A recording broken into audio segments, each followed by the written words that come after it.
this is a full-scale secret operation that includes not only the U.S. but Europe and the rest of the world? Well, that's apparent because you can see the pictures from all over the world, and I get them constantly. Some areas are worse than others. The excuse for this is, number one, weather modification, number two, to save us from global warming, and number three, to save us from the terrorists. A lot of these programs, of which there are many patterns and which has been designated as wake vortex simulation carried out by NASA Langley Research Center, many of these operations and the patents go on to explain how if there is a biological attack by terrorists at some point, that these exercises and practices will, in a sense, save us with the spider webbery that comes down from the aerosol spraying, potentially gathering the chemical mass spray that could be sprayed on any given population. The problem with that is the terrorists don't have the means to deliver this. They don't have the access to deliver this over the American populace per se. And the only people who have been doing this, that is biological experiments on the American people, is the military themselves, which has been admitted from everything from Operation Shad to the spraying that happened in San Francisco, I believe back in the 60s and the 70s, that literally killed people.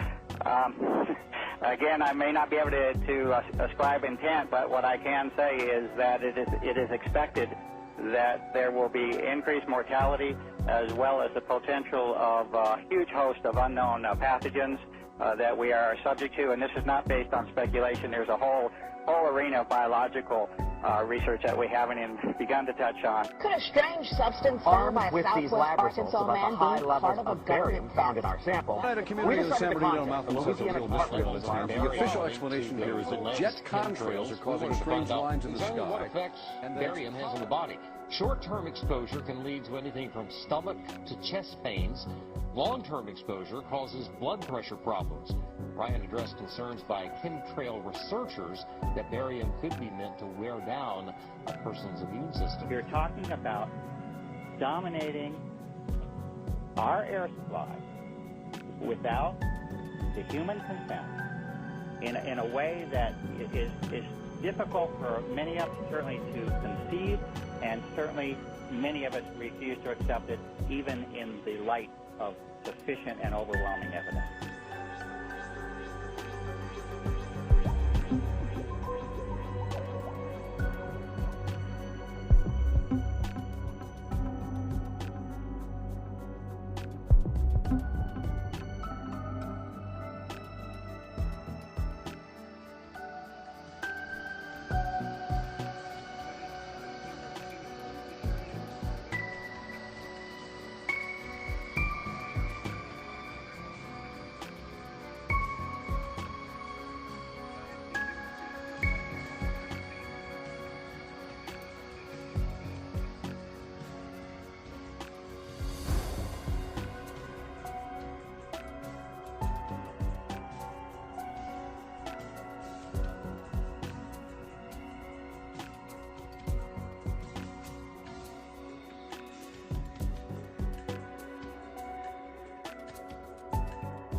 My job in the U.S. Air Force was working in bioenvironmental engineering.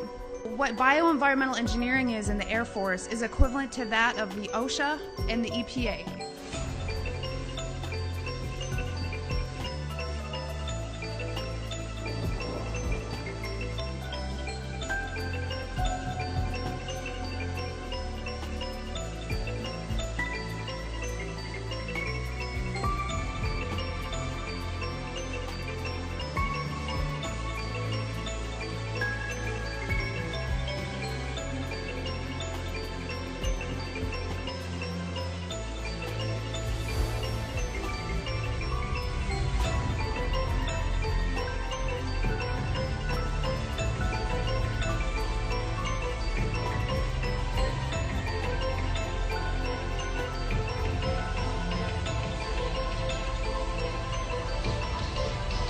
summarize it, in an attempt to debunk this conspiracy theory as I thought it was, I didn't debunk it.